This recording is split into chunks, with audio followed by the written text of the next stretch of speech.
अब रिंतारो और उसामी अपनी क्लास में बैठे हुए थे। महीना तो मई का था पर इनकी हालत गर्मी से बिल्कुल खराब हो चुकी थी। अभी तो बस ये यही सोच रहे थे कि काश ये अंटार्कटिका में पैदा हुए होते। तब उसामी बोलता है कि हमें फैकल्टी रूम जाना चाहिए एसी ऑन करवाने के लिए, वरना अगर हम इतनी गर्मी में रहे तो हम तो मारे ही जाएंगे।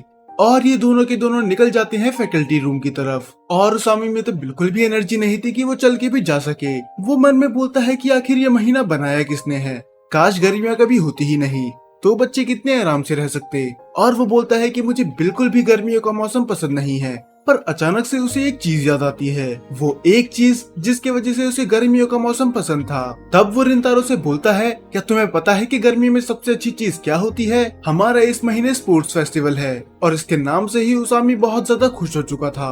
और वो ये भी बोलता है कि इस बार हम स्पोर्ट्स फेस्टिवल जरूर जीतेंगे, चाहे कुछ भी क्यों ना हो जाए। पर उनके सारे सपनों पे पानी फिर जाता है जब उन दोनों की टीचर उन्हें ये बताते हैं कि ये दोनों स्पोर्ट्स फेस्टिवल में पार्ट नहीं ले सकते। उसामी बोलता है कि ये क्या मजाक है, आखिर हम ही दोनों पार्ट क्यों नहीं ले सकते, बाकी सब बच्चे भी तो लेंगे ना। तब उनका टीचर बोलता है कि जो भी इस बार मिड टर्म में फेल होगा उसे हम स्पोर्ट्स में जाने नहीं देंगे और उसके लगेगी एक्स्ट्रा क्लासेस। तो अगर इस लॉजिक से देखा जाए तो तुम दोनों पार्ट नहीं ले सकते। तब उसामी बोलता है कि आप क्या बकवास करे जा रहे हैं, अभी तो हमारे एग्जाम चालू भी नहीं हुए और आपने अज्यूम कर लिया कि हम दोनों फेल हो जाएंगे। तब उनका टीचर उनसे पूछता है, तो तुम ही मुझे बता दो, क्या तुम इस बार पास हो सकते हो? और उसामी पूरे कॉन्फिडेंस के साथ बोलता है कि बिल्कुल नहीं, आपने ये सोच भी कैसे लिया? तब उसामी बोलता है, क्या होगा अगर हमने एग्जाम भी पास कर लिया और स्पोर्ट्स फेस्टिवल भी जीत लिया, तब आप क्या करोगे? कम से कम हमें कुछ रिवॉर्ड तो मिलना चाहिए इस चीज का। तब उनका टीचर थोड़ा सोचता है और वो बोलता है, ये अगर तुमने ये दोनों चीजें कर दी तो मैं तुम दोनों को आइसक्रीम खिलाऊंगा, वो भी अपने पैसों से। चलो ये टीचर उतना भी बुरा नहीं था क्योंकि ये तो इन्हें आइसक्रीम खिलाने के लिए भी तैयार है। पर अब उसामी टेंशन में आ चुका था। वो कहता है कि ये बहुत ही ज्यादा बुरी चीज है, आखिर वो पास कैसे होगा, क्योंकि पास होने के लिए तो मुझे घंटों तक पढ़ना होगा और मैं तो 5 मिनट तक फोकस नहीं कर सकता। अगर मैंने पहले से ही पढ़ना शुरू कर दिया होता तो शायद ये दिन ना देखना पड़ता। तब साकू बोलता है कि अब अपने आप को दोष देने का कोई फायदा नहीं है, तुमने तब नहीं पढ़ा जब तुम्हें पढ़ना चाहिए था। तब उसामी साकू से भीख मांगने लग जाता है कि प्लीज मेरी पढ़ाई में मदद कर दो, तुम तो पूरे स्कूल के टॉपर हो तो तुम मुझे इतना तो पढ़ा ही सकते हो कि मैं बस पास हो जाऊं। पर साकू साफ मना कर देता है कि मैं ऐसा बिल्कुल नहीं करूंगा, मैंने तुम्हें पिछले साल भी पढ़ाया था और उसके वजह से मेरे मार्क्स भी पहले से कम आए थे, और बस इतना ही नहीं, मेरी इतनी मेहनत के बाद भी तुम दोनों फेल हो गए थे, तो सोचना भी मत कि मैं इस साल तुम दोनों को पढ़ाऊंगा। तब आया तो अपनी चेयर खिसकाते हुए जाता है रिंतारो के पास और वो बोलता है कि तुम्हें सच में लगता है कि तुम इस बार पास हो पाओगे? रिंतारो को भी ज्यादा उम्मीद नहीं होती। तभी वो आया तो उसे पूछता है, क्या तुम मुझे पढ़ा सकते हो? पर वो मना कर देता है। ऐसा नहीं कि वो पढ़ाना नहीं चाहता, पर उसमें इतनी अच्छी स्किल्स नहीं है और वो ना ही इतना अच्छा स्टूडेंट है कि वो उसे पढ़ा सके। तो कैसा रहेगा कि अगर हम सब ग्रुप स्टडी करें, क्योंकि अगर हम सब साथ में रहेंगे तो साकू हम सबकी मदद कर देगा। पर अब तो मामला हाथ से निकल चुका था क्योंकि अब बात आ चुकी थी उसामी की ईगो पे और वो बोलता है कि तुम्हें हमें नहीं पढ़ाना तो मत पढ़ाओ, तुम तो बस ये चाहते हो कि हम स्पोर्ट्स फेस्टिवल से दूर रहें। पर देख लेना, हम दोनों स्पोर्ट्स फेस्टिवल में जरूर आएंगे क्योंकि अब हम दोनों करेंगे अकेले पढ़ाई। और रिंतारो सोच रहा होता है कि ये मुझे क्यों घसीट रहा है। तब साकू बोलता है कि जो करना है करो, अगर तुम्हें लगता है कि तुम अकेले पढ़ाई करके इस एग्जाम को पास कर सकते हो तो मेरी तरफ से बेस्ट ऑफ लक। अब बात तो दोनों के ईगो में आ ही चुकी थी और उन दोनों के बीच में पिस रहे थे रिंतारो और आयातो। तभी रिंतारो के पास मैसेज आता है और वो मैसेज होता है उसकी मॉम का। उसकी मॉम बोलती है कि आज हमारी शॉप में बहुत बड़ा डिस्काउंट है, तो तुम ये चीज वागुरी को बता देना ताकि वो यहाँ पर आ सके, क्योंकि महीने से ऊपर हो गया वो हमारी शॉप में नहीं आई। अब रिंतारो उसकी स्कूल की तरफ देख रहा होता है। वो सोचता है कि आखिर क्या बात है, बहुत टाइम हो गया है कि वो हमारी शॉप में आई तक नहीं, क्या वो मुझसे नाराज है? तब वो अपने दिल को तसल्ली देने के लिए बोलता है कि ऐसा कुछ नहीं होगा, माना कि वो एक अमीर लड़की है पर अपने पैसे केक्स पे खर्च करना इतनी सही बात नहीं है। शायद उसे लगा होगा कि वो कुछ ज्यादा ही बेकरी पे पैसे वेस्ट कर रही है और यही रीजन होगा कि वो हमारी दुकान पे नहीं आ रही। अब ये सब बच्चे पढ़ने लग जाते हैं पर रिंतारो का ध्यान तो वहाँ होता ही नहीं। वो सोच रहा होता है कि वो वागुरी को टैक्स करे या फिर ना करे। उसे बस एक सिंपल सा टैक्स करना था कि हमारी शॉप पे डिस्काउंट चल रहा है। पर पता नहीं क्यों उसे ये मैसेज करते समय बहुत अजीब लग रहा था, क्योंकि उनकी महीनों से बात तक नहीं हुई और वो अचानक से ही ऐसे मैसेज कैसे कर दे। और बहुत ज्यादा सोचने के बाद वो मैसेज कर ही देता है और इसके बाद पूरे दिन वो वेट कर रहा होता है उसकी रिप्लाई का। पर सुबह से शाम हो जाती है, उसके मैसेज का रिप्लाई नहीं आता। कहीं वो उसे इग्नोर तो नहीं कर रही? पर फिर उसे याद आता है कि वो कीकियो हाई स्कूल में है, ना कि चिदोरी में। वहाँ पर बच्चे ऐसे खुलेआम फोन यूज नहीं करते होंगे। पर तभी वागुरी का मैसेज आ जाता है और वो साफ मना कर देती है। वो बोलती है कि मुझे माफ कर देना, इस महीने में थोड़ी बिजी हूँ तो मैं तुम्हारी शॉप पे नहीं आ सकती। रिंतारो उसे बोलता तो है कि कोई बात नहीं, पर पता नहीं क्यों उसे बहुत ज्यादा बुरा लगता है कि उसने उसके ऑफर को रिजेक्ट कर दिया। आखिर ऐसी क्या बात हो गई कि वो शॉप में तक नहीं आ सकती। उसने तो वादा करा था कि हम रोज मिलेंगे। पर तभी रिंतारो को रियलाइज होता है कि वो आखिर ऐसा फील क्यों कर रहा है, क्योंकि वो तो दोस्त तक नहीं है, वो बस एक दो बार एक दूसरे से मिले हैं, तो आखिर उसे इतना बुरा क्यों लग रहा है। पर उसामी निकालता है उसे उसकी सपनों की दुनिया से और वो बोलता है कि मेरे साथ लाइब्रेरी चलो, हमें पढ़ना है। पर वो उसे स्कूल लाइब्रेरी की जगह किसी और लाइब्रेरी में लेके जाता है। रेंतारो पूछता है कि आखिर हम इधर क्या कर रहे हैं। तब वो बताता है कि स्कूल लाइब्रेरी का एसी बिल्कुल खराब है तो हम पढ़ाई यहाँ पर करेंगे। पर रेंतारो को पता होता है कि ये बस साकू से नजर छुपाने के लिए ये सब कर रहा है। तब उसामी बोलता है कि इस बार हम दोनों पास होके दिखाएंगे, वो भी उस बेवकूफ साकू की मदद के बिना। तब रेंतारो बोलता है कि अब इतने भी घमंडी मत बनो, तुम्हें उससे माफी मांग लेनी चाहिए और उससे मदद मांगनी चाहिए। तुम्हें पता है ना कि हम बिना उसके पास नहीं हो सकते। पर उसामी भी जिद्दी था, वो इतनी आसानी से उससे माफी नहीं मांगेगा। पर 5 सेकंड बाद उसे रियलाइज हो जाता है कि वो इस बार का एग्जाम पास नहीं कर सकता, क्योंकि उसे एक भी क्वेश्चन समझ में नहीं आ रहा था और ना ही उसका ध्यान लग रहा था पढ़ाई पर। तब रिंतारो बोलता है कि मैंने कहा था ना कि हमें उसकी मदद ले लेनी चाहिए, उसने हमें पिछले साल भी पढ़ाया था और पूरे स्कूल में उसके अलावा कोई नहीं है जो कि हमारी मदद करेगा। तब उसामी बोलता है कि आखिर वो मेरी मदद क्यों करेगा, भूल गए हमारी सुबह ही लड़ाई हुई है। तब रिंतारो उसे समझाने की कोशिश करता है कि ऐसा कुछ नहीं है, वो बस तुमसे इसीलिए गुस्सा था क्योंकि तुम पढ़ाई को सीरियसली नहीं लेते। पर मैं बता सकता हूँ साकू भी बहुत ज्यादा इंटरेस्टेड है स्पोर्ट्स फेस्टिवल के लिए और वो भी ये चाहता है कि हम दोनों उसमें पार्ट लें, क्योंकि आखिर वो है तो हमारा दोस्त ही। कि रिंतारो ऐसी बातें कब से करने लगा और ये बातें बस सुनने में अच्छी नहीं बल्कि लॉजिकल भी है। वो बोलता है कि मुझे पता नहीं था कि तुम इतना डीप सोचते हो, और दरअसल ये बात तो खुद रिंतारो को भी नहीं पता थी। वो ऐसी बातें तब से करने लगा है जब से वो वागुरी से मिला है। और उसामी खड़ा होता है और बोलता है कि साकू जरूर स्कूल में होगा तो मैं उसको और या तो कोई यहाँ पर लेके आता हूँ और फिर हम साथ में पढ़ाई करेंगे, क्योंकि याद है ना कि मैंने क्या वादा करा था कि हम दोनों स्पोर्ट्स फेस्टिवल में पार्ट लेके ही रहेंगे। तो मैं उन दोनों से माफी मांगता हूँ और उन्हें वापस लेके आता हूँ। रेंतारो को कभी कभी समझ में नहीं आता कि आखिर ये चीज क्या है। कभी ये बात अपनी ईगो पे ले लेता है और कभी कभार ये मान भी जाता है। ये सच में अजीब है। अब उसके जाने के बाद वो अकेले पढ़ाई करने लग जाता है, पर वो देखता है 2 लड़कियों को जो थोड़ी शाय टाइप की थी और वो आसपास देखती है कि बिल्कुल भी जगह नहीं होती बैठने के लिए, और वो इतनी शाय थी कि वो किसी से उठने के लिए बोल तक नहीं सकती थी। और रेंतारो ये बात समझ जाता है तो वो बिना कुछ बोले अपनी सीट से उठ जाता है। वो लड़कियां बोलती हैं कि सच में ये हमारे लिए उठ गया, ये कितना अच्छा लड़का है। और ये लड़कियां उससे इसलिए नहीं डर रही या फिर चिढ़ रही क्योंकि ये कीक्यो हाई स्कूल की नहीं है। अब वो उसामी से माफी मांगता है कि माफ करना, मैंने अपनी सीट खो दी तो हम यहाँ पर पढ़ाई नहीं कर सकते। और वो जाने लग जाता है उस लाइब्रेरी के बाहर। पर वो सुनता है एक नाम, काओरू को।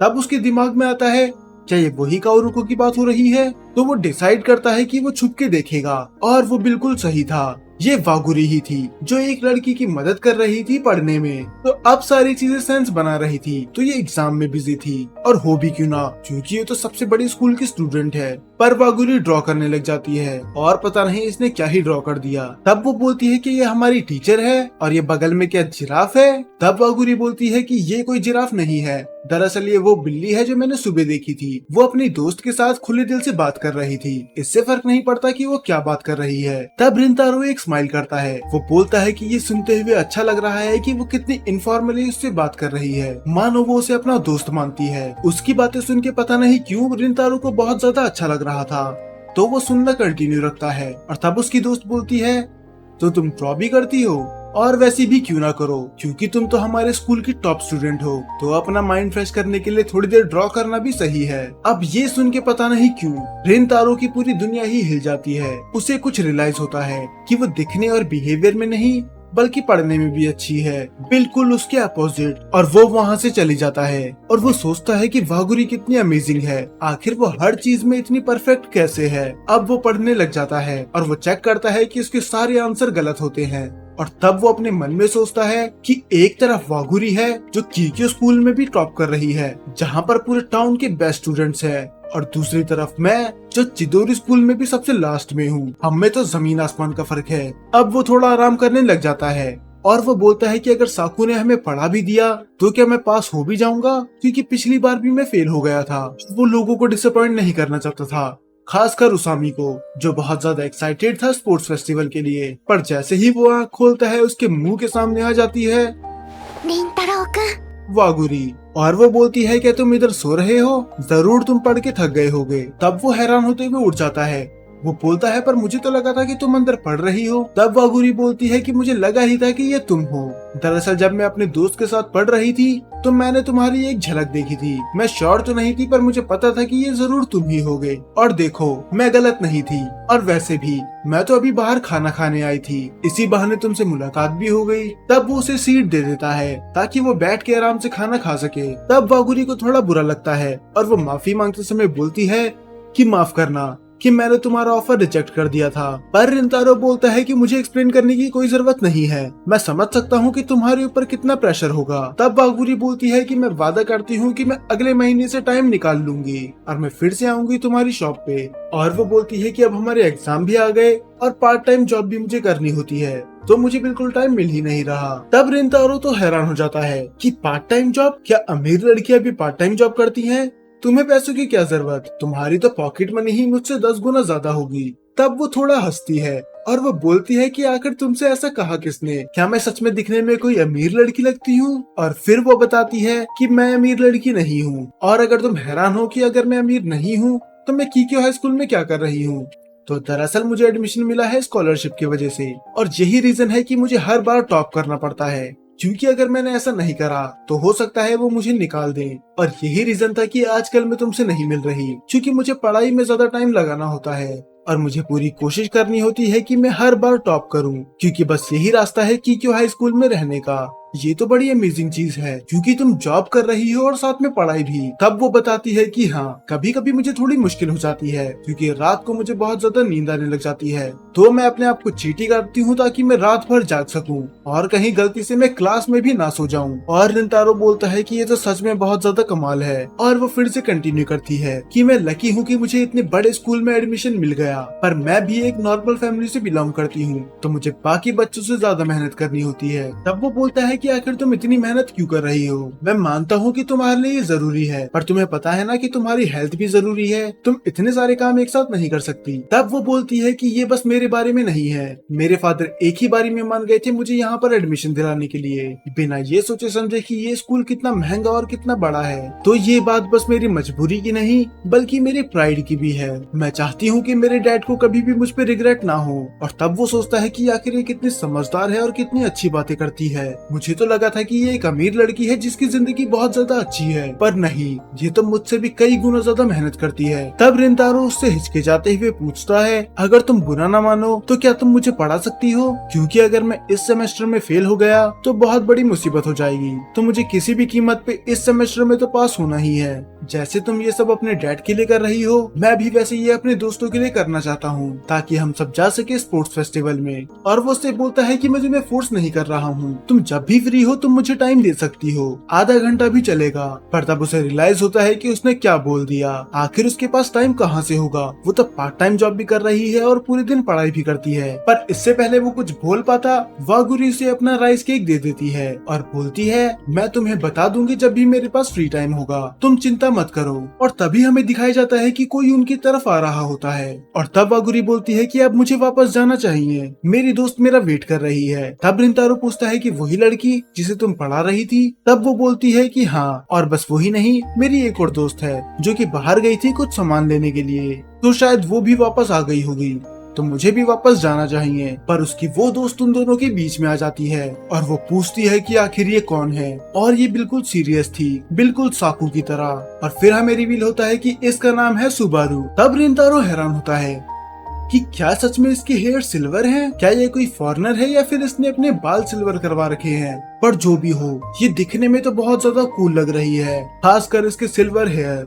वो तो उसकी मन में तारीफ कर रहा था, पर सुबारू उसकी तरफ देख के बोलती है कि अगर मैं गलत नहीं हूँ तो तुम चिदोरी स्कूल से हो ना? अब रिंतारो को तो पता ही था कि क्या होने वाला है, तो वो अपना मुंह फेर लेता है और बोलता है, हाँ मैं वहीं से हूँ। और तभी सुबारू उसके सामने आती है और बोलती है कि तो अच्छा ही रहेगा अगर तुम मुझसे दूर रहो, बहुत दूर, क्योंकि मैं नहीं चाहती कि मेरी दोस्त तुम जैसे लोगों के बीच में रहे। तब वागुरी बीच में आ जाती है और वो बोलती है कि ऐसा मत बोलो, पर सुबारू बोलती है कि तुम चिंता मत करो वागुरी, तुम्हें इससे डरने की कोई जरूरत नहीं है, मैं तुम्हें प्रोटेक्ट कर लूंगी। मुझे पता है कि ये तुम्हें डरा और धमका रहा है, पर वागुरी मना करते हुए बोलती है कि ऐसा कुछ नहीं है, इसने ऐसा कुछ नहीं करा। और सिचुएशन को खराब करने के लिए आ जाते हैं इसके बाकी दोस्त भी, और वो देखता है कि रिंतारो तो दो लड़कियों से बात कर रहा है और वो दो लड़कियां थी कीक्यो हाई स्कूल की, तो इनको बीच में कूदना तो अब जरूरी था। और वो बोलती है कि देखो अब बाकी बेवकूफ भी आ गए, एक ही साथ इतने सारे चिदोरी के लोगों को देखना सच में एक नाइटमेयर है। तब उसामी बोलता है कि आखिर तुम लोग यहाँ पर क्या कर रहे हो, क्या तुम मेरे दोस्त रिंतारो को परेशान कर रहे हो, बस ये सोच के कि वो अकेला है। पर रिंतारो उसे चुप करवाने की कोशिश करता है कि ऐसा कुछ नहीं है। और उसी बीच में सुबारू बोलती है कि जल्दी चलो, हमें इन जानवरों के बीच में टाइम स्पेंड करने की कोई जरूरत नहीं है। तब उसामी बोलता है कि आखिर तुम जानवर बोल किसको रही हो, पर फिर उसे रियलाइज होता है कि मैंने तो इस लड़की को पहले कहीं देख रखा है, और वो उसके पास जाता है बस देखने के लिए। पर सुबारू की इंस्टिंक्ट एक्टिवेट हो जाती है, उसे लग रहा होता है कि ये उस पे अटैक कर देगा, तो वो सामने आ जाती है अपने दोस्त को बचाने के लिए। पर बस वही नहीं थी जो उसे बचाने आई थी, बीच में आया था रिंतारो भी, और ये देख के तो सुबारू हैरान हो जाती है, सच में इसने वागुरी को बचाने के लिए अपने दोस्त को पीछे कर दिया, मानो वो एक सपना देख रही हो, क्योंकि उसे इन लड़कों से तो ऐसी उम्मीद बिल्कुल नहीं थी। तब उसामी बोलता है कि आखिर तुम क्या कर रहे हो, मैं उस पे कौन सा अटैक करने वाला था, तुम तो ऐसे एक्ट कर रहे हो, मैं उसे मार ही देता। तब रिंतारो माफी मांगता है, मुझे माफ करना, और उसे खुद समझ में नहीं आता कि उसे हुआ क्या था। उसने बस ये देखा कि ये वागुरी के करीब आ रहा है, तो इसकी बॉडी ने खुद ही काम करना शुरू कर दिया, अल्ट्रा इंस्टिंक्ट की तरह। और सुबारू अब बिल्कुल शांत थी, उसे समझ में नहीं आ रहा होता कि आखिर ये लड़का वागुरी को प्रोटेक्ट क्यों कर रहा है, पर वो इसके बारे में कुछ नहीं बोलती, बस वो उसामी का मजाक उड़ाती है कि चिदोरी हाई स्कूल के लड़कों से मुझे कोई उम्मीद नहीं है, और वो वहाँ से चली जाती है। पर जैसे ही वो जाती है, बीच में बोलता है साकू, तुमने अभी भी हमारे सवाल का जवाब नहीं दिया, आखिर तुम रिंतारो के पास क्या कर रही थी, क्या तुम चीक्यो हाई स्कूल की लड़कियां सच में इतनी बेवकूफ हो कि तुम इतने छोटे से सवाल का जवाब भी नहीं दे सकती। गुबारू को इससे फर्क नहीं पड़ता कि वो उसका मजाक उड़ा रहा है। तब वो बोलती है, तो क्या तुम ये चीज काओरुकी के बारे में भी बोल रहे हो। तब वो हंसते हुए बोलता है कि किसे पता, क्या पता अगर तुम अपना थोड़ा दिमाग यूज करो तो तुम समझ जाओ, पर अफसोस मुझे नहीं लगता कि कीक्यो हाई स्कूल की लड़कियों के पास दिमाग होता भी होगा। और जो वो बात आगे बोलने वाला था वो सुबारू को बहुत ज्यादा हर्ट करने वाली थी। वो बोलता है कि वैसे भी कि कीक्यो हाई स्कूल जैसे तुम्हारी लड़कियों को कुछ बोलता नहीं, जरा अपने बाल देखो, वो कितने भद्दे और गंदे हैं, बिल्कुल सिल्वर। पर फिर से मैं कीक्यो हाई स्कूल की बात कर रहा हूँ, वो तो किसी भी ऐरी गैरी लड़की को रख लेगा जिनके पास पैसे हैं। पर सुबारू का कुछ तो ऐसा पास्ट था जिसकी वजह से ये बात उसे ज्यादा हर्ट कर रही थी। अब वागुरी बीच में कूदने वाली होती है, वो नहीं देख सकती थी कि कोई उसकी दोस्त को ऐसा कुछ बोले, पर उससे पहले वो कुछ बोलती रिंतारो उसे शांत करवा देता है, और वो बोलता है कि साकू अपना मुंह बंद रखो, अब तुम लाइन क्रॉस कर रहे हो, तुम्हें कोई हक नहीं उसे ऐसी चीजें बोलने का, और तुम कब से लोगों की ऐसी बुराई करने लग गए, तुम तो ऐसे बिल्कुल नहीं थे। और तब वो ये भी बताता है कि ये वही लड़की है जो हमारे स्कूल के आगे वेट कर रही थी, याद है ना, जिसे तुमने डरा दिया था, तो मैंने बस इसे लाइब्रेरी में देखा और मैं बस इससे माफी मांगने आ गया था, और यही रीजन था कि हम दोनों साथ में खड़े हुए थे। क्या अब तुम्हें तुम्हारा जवाब मिल गया? मैं था जिसने उससे बात करी, मैं था जो उसके पास पहले गया, ना कि वो मेरे पास आई थी। और सुबारू और वागुरी दोनों ही हैरान होते हैं। वागुरी इसलिए कि ये झूठ क्यों बोल रहा है, क्योंकि वागुरी ने उसे पहले अप्रोच करा था, और सुबारू इसीलिए कि आखिर ये लड़का हमें डिफेंड क्यों कर रहा है, वो भी अपने दोस्तों के आगे। और जब उसामी को रियलाइज होता है कि ये वही लड़की है जो उस दिन इनके स्कूल के सामने आई थी, तब वो उसे फिर से अप्रोच करता है, और सुबारू फिर से उसके सामने आ जाती है, पर वो उससे माफी मांग लेता है, और वो बोलता है कि मुझे माफ कर दो उस दिन के लिए, मुझे तुम पे ऐसे नहीं भड़कना चाहिए था। उस दिन तुम हमारे स्कूल के बाहर जब आई थी तब मैं हैरान था और मैं अपने आपा खो चुका था, तो मैं तुम पे चिल्ला उठा, पर अब मुझे लगता है कि वो कितनी बचकानी हरकत थी, तो प्लीज मुझे माफ कर दो। इससे फर्क नहीं पड़ता कि तुम कीक्यो हाई स्कूल से हो या फिर नहीं, मुझे ऐसा बिहेवियर नहीं करना चाहिए था। वो बोलती है कि तुम्हारी गलती नहीं है, दरअसल वो मैं थी जो तुम्हारे स्कूल के सामने आ गई, ये पता होने के बाद भी कि हम दोनों का स्कूल कितना बड़ा दुश्मन है।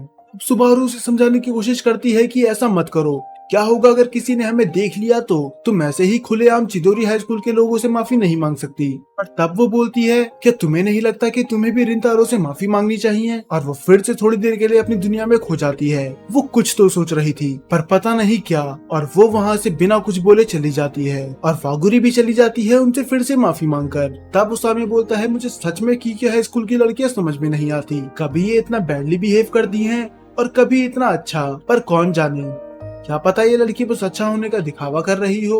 अब वो बोलते हैं कि मुझे ऐसा नहीं लगता, वो लड़की सच में बहुत ज्यादा इनोसेंट थी, हमारे साकू की तरह नहीं। तब साकू बोलता है कि तुम्हारा मतलब क्या है? उनने हमसे माफी मांग ली, इसका मतलब ये नहीं कि मैं भी उन्हें माफ कर दूं आराम से। वो लोग थे जिनने पहले लड़ाई स्टार्ट करी। पर ये बोलता है कि अब ये सब बकवास छोड़ो, हम जा रहे हैं फैमिली रेस्टोरेंट और हम उधर खाते खाते पढ़ाई करेंगे। तब वागुरी उसे समझाने की कोशिश करती है कि मुझे पता है कि तुम्हारी लड़कों से उतनी नहीं बनती, पर तुम्हें उसके साथ ऐसा बिहेव तो नहीं करना चाहिए था। तब सुबारू बोलती है कि सारे लड़के एक जैसे होते हैं, उन पे भरोसा नहीं करा जा सकता। और वो बोलती है कि आखिर तुमने उनसे माफी क्यों मांगी? तुम्हें पता है ना कि वो चिदोरी हाई स्कूल के हैं, वो जो लड़ने से पहले एक भी बार नहीं सोचते, वो लोगों को चोट पहुंचाते हैं बस अपने मजे के लिए, उनकी लाइफ का कोई भी मोटिव नहीं है और हम उनकी मेंटालिटी को चेंज नहीं कर सकते। पर वागुरी से ये सुना नहीं जाता, वो रिंतारो की बुराई नहीं सुन सकती थी किसी के मुंह से भी। पर तभी सुबारू के मन में वही चीज रिप्ले होने लग जाती है जब रिंतारो ने उसका स्टैंड लिया था, जब वो साकू को रोकता है उसकी इंसल्ट करने के लिए। तब वो वागुरी को रोकती है और वो बोलती है, तुम उस लड़के से बात कर रही थी, क्या तुम्हें उसके बारे में कुछ और पता है? वो लड़का जिसके ब्लॉन्ड हेयर थे, आखिर वो कैसा लड़का है? मुझे उसके बारे में कुछ जानना है। तब वागुरी एक स्माइल करती है और वो बोलती है कि वो बहुत ज्यादा काइंड है, बहुत ज्यादा ही अच्छा। मैं ये नहीं बोल रही कि बाकी लड़के बुरे हैं, पर मैं उसे ज्यादा अच्छे से जानती हूँ, वो दिल का बहुत ज्यादा साफ है।